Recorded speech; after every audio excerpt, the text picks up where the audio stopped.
Hello, this is Lisa Houndshell. I'm back again with a second video which goes a bit deeper into my breakaway crochet method.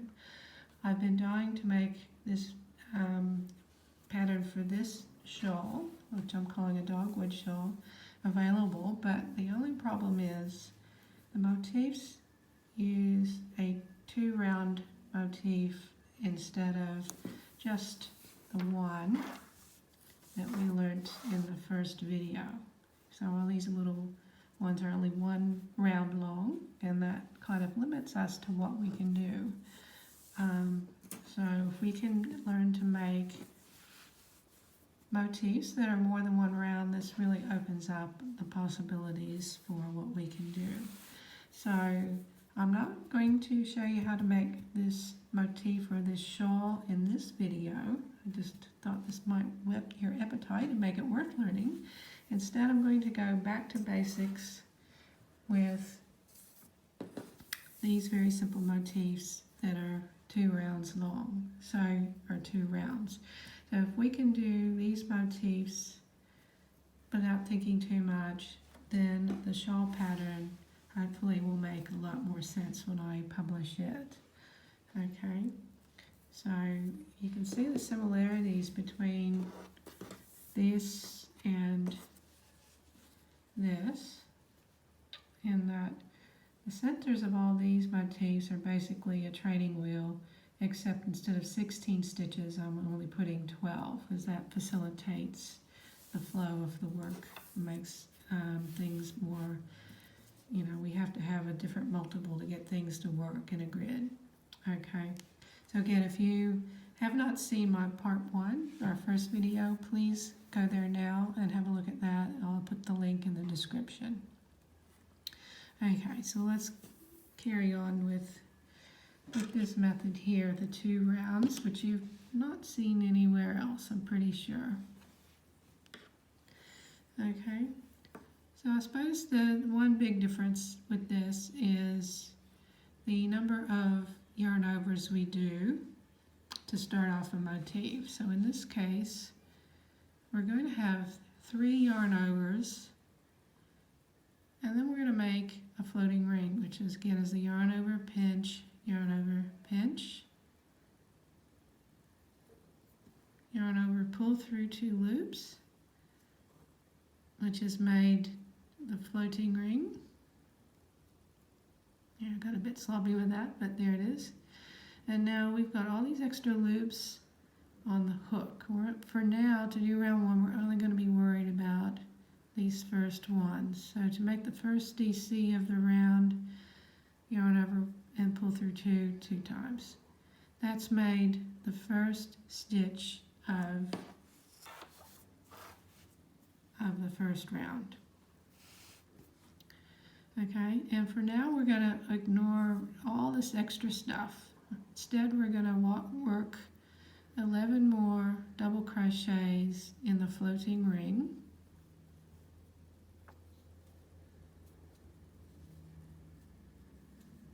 Just working all the stitches in that center ring. And once we get to about the 2nd or 3rd one, things can get a bit bulky, so I'm going to slacken off that extra yarn over just to give us a bit more leeway when we go to working here. So that's 3 double crochets. I'm just going to continue on and work until I have 12. Okay, so that's our 12 double crochets. And I should also add that this yarn here that's connected to the hook, we want to make sure that that's kept out of the way as we crochet this first round. So I like to hold it below that center ring so that it doesn't get caught up accidentally in our work. But now that we've gone all the way around, we can sort of bring that up and make a slip stitch into the first stitch of the round, as we would normally do. And that's our first round done.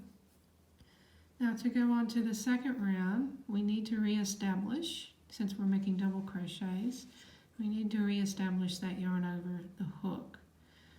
So to do that, all we have to do is flip this over, and that gets our yarn over back on. And we can make the first stitch of the second round. Yarn over through 2 loops twice. Okay, and since the second round has to have more stitches, I'm going to work another double crochet in the same place and continue on working 2 double crochets in each stitch.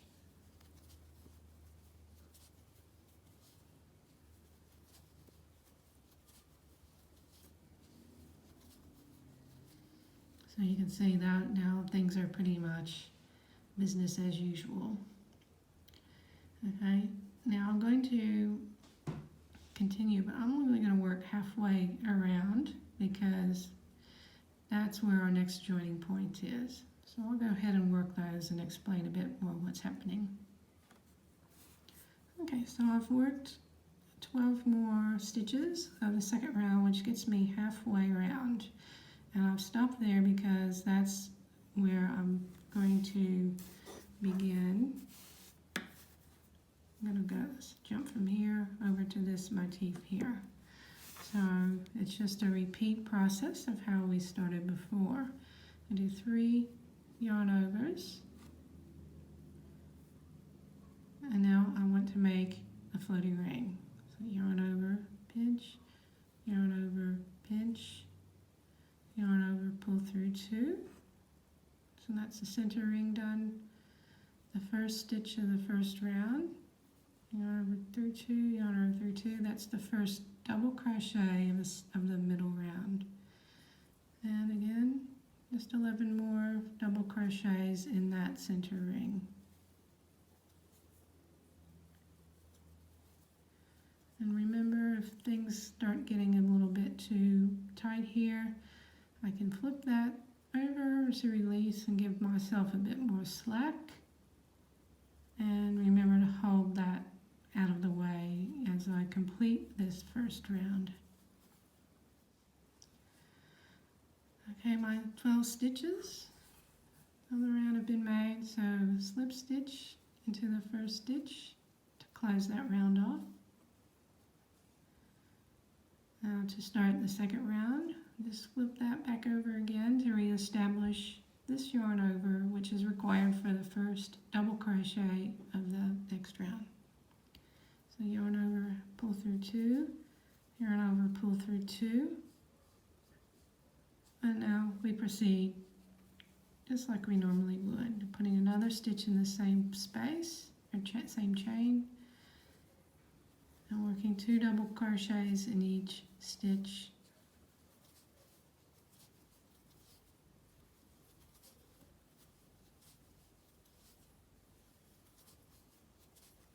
And I'll just pause there so you can see we've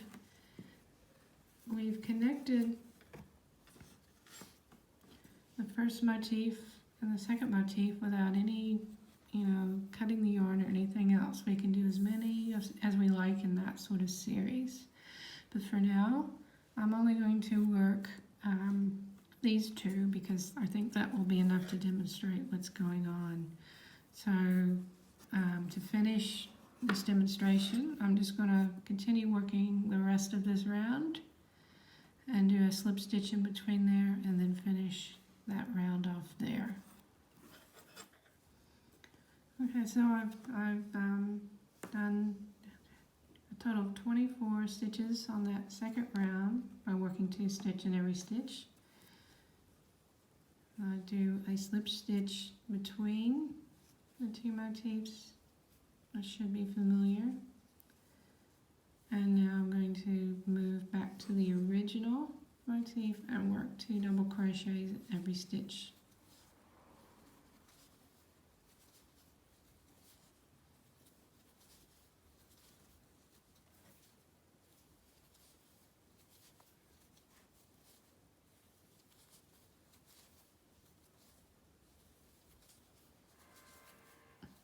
Okay, so I've done 6 stitches there. So if I wanted to put another one up on the next row, that's the point at which I would then repeat the process of making 3 yarn overs, a floating ring, and then making the center round. So, but I think this is hopefully gives you a clear idea of what's going on. I think the main points are that you're just doing extra yarn overs before the floating ring. Some of the extra yarn overs are used straight away, while others you hang on and use those later on when you're ready. Okay. I should also say that when I write patterns using more than one round in my motifs, it's going to be, I will explain how to do the center round probably one time in detail, but once that's done, that will be worked the same way in every motif. There's no need to repeat that in pattern instructions or charts. As once that's explained, all I have to do is, say work the middle round or the center round, or work the first chart. The only thing we have to pay attention to are how far along we work around the second round. Because again, that determines where we move from one motif to the next. So we work to there, and then work the middle one, and then come around here, work the middle one, come all the way around, just like we did in the original series or original idea with the training wheels. It's just that we make that kind of a two-step process. All right, so I hope that will help explain future projects, and please check out the links in the description below for my Facebook page, for my other patterns on Ravelry, and hopefully I can get that